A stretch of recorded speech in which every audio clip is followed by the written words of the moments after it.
there is such a strong force in moving the world together that, again, only war can stop that. So we run the business as a global business. We will develop, and we continue to develop services for these internationally minded people. Some months ago, we acquired a travel and service company because we're convinced that the relevance of travels and movements around the world is totally different today than has ever been before. The supply chain will remain completely interconnected, which means that in order to ensure the industries, to ensure the production, we need to be able to work across the world in the different countries and unify that wherever the customers want that to be unified. This has challenges, which we need to address quickly on our side, because if the customers go in that direction, we need to go in that direction too as quickly as possible. Asia and the growing world. Europe will remain extremely important. For Zurich, we are committed to remain a strong company, a strong group into Europe. Europe is still the second wealthiest continent in the world.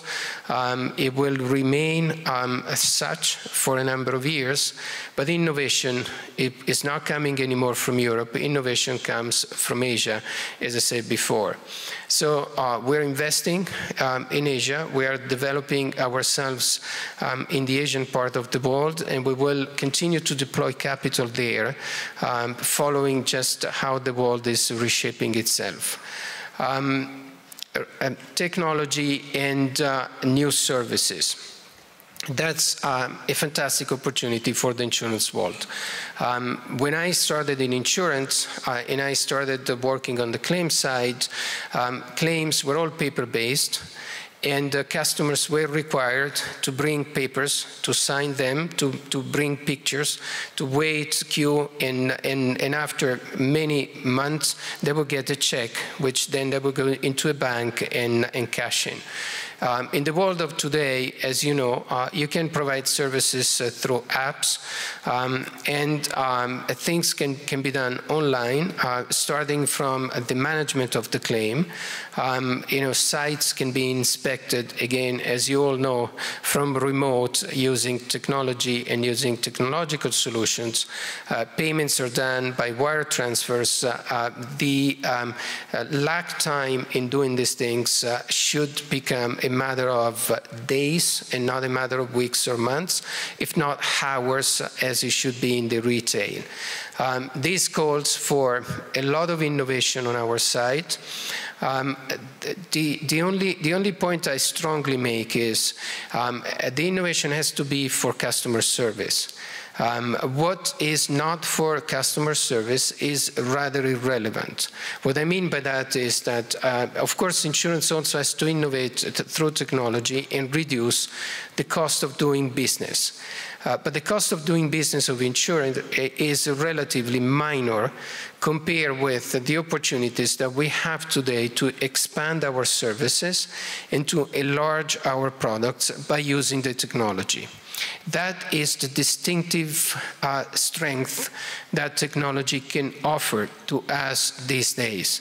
Everything else will be a pure commodity.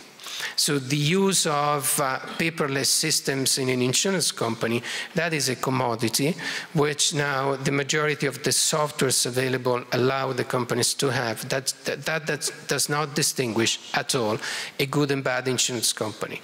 What distinguishes a good and bad insurance company is the capacity to provide the services to every customer, retail, corporate, in a timely way and in the best possible way for the customer, which also means that services needs to be personalized, which is one of the paradoxes of this revolution of technology.